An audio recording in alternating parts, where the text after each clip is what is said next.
سادگی ہے کہ بس اتنے سے ایک جملے سے حل ہو جائے گی، نہیں، باخدا اسی سے حل ہو۔ مثلا کیا کریں؟ بھائی خدا کہہ رہا ہے جھوٹ مت بولو، مت بولو۔ خدا کہہ رہا ہے دھوکہ مت دو، مت دو۔ خدا متعال کہہ رہا ہے کہ ایک دوسرے کے لیے اچھا سوچو، حسن ظن، اچھا سوچو۔ خدا متعال کہہ رہا ہے کہ محنت کرو، علم حاصل کرو، اور سب سے بڑھ کر وہ کہتا ہے میری بندگی کرو۔ آپ یہ کر لو، جب آپ یہ کر گئے سب کچھ حاصل ہے۔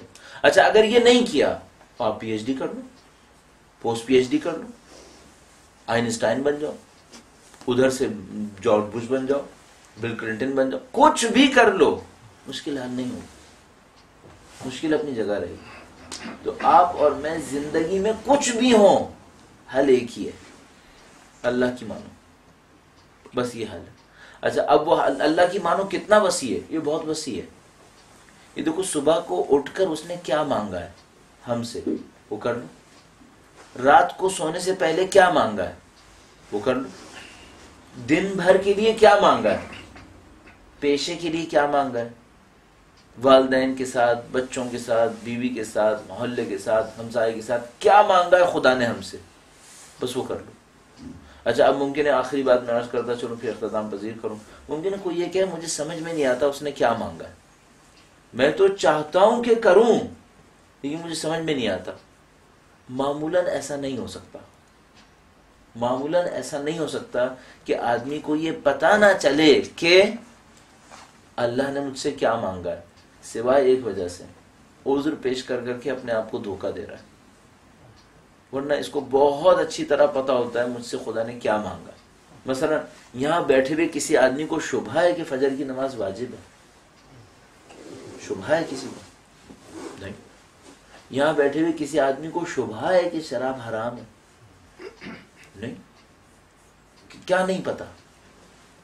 ہم لوگوں کی معلومات دین کے مقابلے میں کم نہیں ہے، ٹھیک ٹھاک ہے، عمل میں مشکل ہے۔ ہمیں معلومات کی کوئی مشکل در پیش نہیں ہے۔ آپ یقین فرمائیے جو لوگ کہتے ہیں نا مثلا ہمارے پاس کوئی بتانے والا نہیں ہے، تو میں دل میں ہنستا ہوں کہ چلو ٹھیک ہے میرے نمبر بن جائیں گے، یہ سمجھ رہے ہیں شاید میں کچھ بتاؤں گا۔ مشکل یہ ہے ہی نہیں، اصل مشکل یہ نہیں ہے کہ کوئی بتانے والا نہیں ہے، مشکل یہ ہے ہم کرنے والے نہیں ہیں۔ تو لوگ بتاتے رہیں گے، آتے رہیں گے، بتاتے رہیں گے، بتاتے رہیں گے۔ اچھا مشکل ان بتانے والوں کے ساتھ بھی ایک اور ہے، خود بھی کرنے والے نہیں ہیں۔ تو جب وہ خود کرنے والے نہیں ہیں تو ان کے بتائے میں دم بھی نہیں ہے، وہ خود کرنے والے نہیں ہیں۔ تو سب کی ایک ہی مشکل ہے، کرنے والے نہیں ہیں۔ اللہ کی نہیں سنتے، اپنی بہت سنتے ہیں۔ ہم سب کی ایک مشترکہ مشکل ہے، اور یہی ہمارے معاشرے کی بھی مشکل ہے۔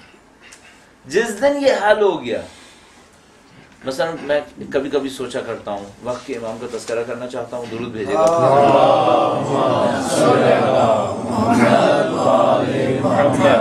سب ہمارے پاس، سب کے پاس، شیعہ سنی اور مثلا کوئی اور مسلک بھی انسان سوچ لے، سب کے پاس روایت موجود ہے 12ویں امام تشریف لائیں گے، عدد بھی معلوم ہے، ٹائٹل بھی پتا ہے کہ امام ہوں گے، یہ بھی پتا ہے کہ مثال کے طور پر نبی کے خاندان سے ہوں گے، سب کچھ پتا ہے۔ یہ 12ویں کا عدد بھی معین ہے، لکھا ہے 12ویں ہوں گے، سب کو معلوم ہے۔ اچھا جب وہ آئیں گے تو کیا ہوگا؟ ایک جملہ ہے، ایک جملہ ہے جو سب کے پاس ہے، شیعہ سنی دوسرے تمام لوگ سب کے پاس، یملأ الارض قسطا وعدلا کما ملئت ظلما وجورا۔ زمین کو عدل و انصاف سے بھر دیں گے جیسے وہ ظلم و جور سے بھری ہوگی۔ اس جملے کو سب نے لکھا ہے، شیعہ سنی باقی سب نے بھی۔ اس سے کیا پتہ چلا؟ اس سے مجھے صرف ایک بات سمجھ میں آتی ہے، اگر میں ان کا ماننے والا ہوں، چاہے میں کسی بھی صورت میں ماننے والا ہوں، اس کا مطلب اگر میں ظلم کروں گا تو وہ مجھ سے لڑیں گے، اور اگر عدل کروں گا تو وہ کر رہا ہوں جو وہ آ کے کریں گے۔ تو راستہ طے ہے، مجھے ظلم نہیں کرنا ہے، مجھے عدل کرنا ہے۔ اب آپ ہر چیز میں ڈھونڈتے رہیے ظلم کیا ہے، عدل کیا ہے۔ ظلم کریں گے تو وہ آ کے لڑیں گے، کیونکہ روایت نے کہہ دیا کہ وہ آ کے ظلم کو ختم کریں گے، عدل پھیلائیں گے۔ عدل کروں گا تو پہلے سے وہ بھی اسی کام کے لیے تشریف لائیں گے۔ تو میں ان کے ساتھ کھڑا ہو سکتا ہوں کیونکہ میں بھی عدل کر رہا ہوں.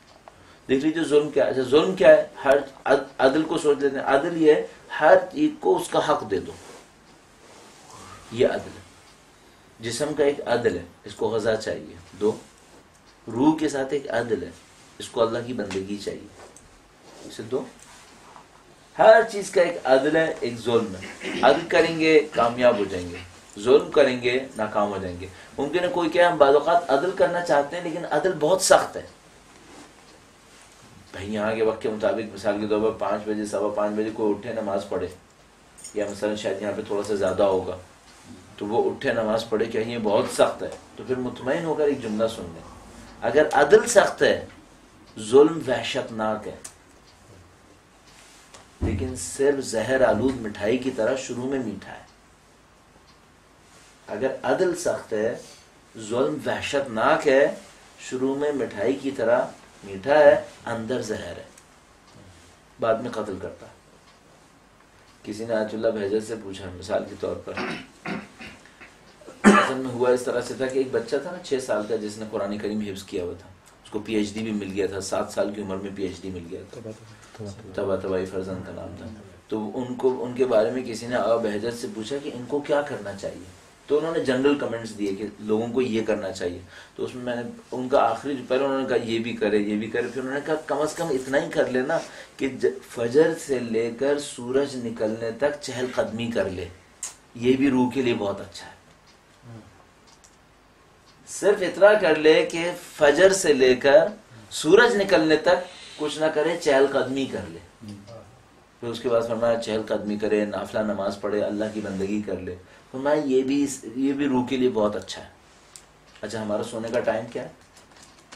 یہی اصل ہمارا سونے کا ٹائم ہی یہی ہے.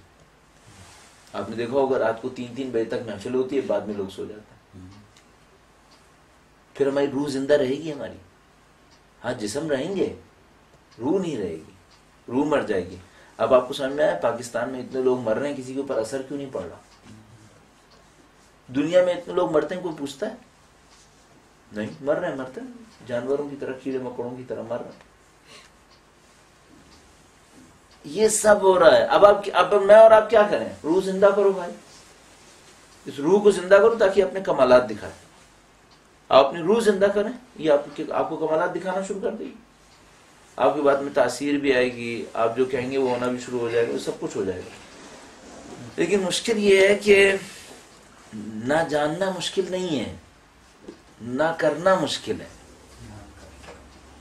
یہ مشکل نہیں ہے کہ ہم لوگ نہیں جانتے، ہم لوگ سب جانتے ہیں. ہم کوئی نو مسلم تھوڑی ہیں کہ آج مسلمان ہوئے ہمیں پتہ ہی نہیں اسلام کیا ہوتا ہے.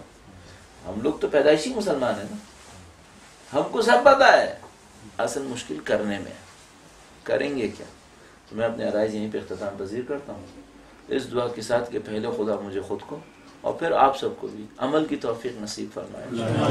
خدا تعالی سے دعا کرتے ہیں پاک پروردگار تجھے واسطہ محمد و آل محمد کا، تجھے اپنے برگزیدہ بندوں کا واسطہ ہے پاک پروردگار، اپنے راستے پر چلنے کی توفیق نصیب فرما.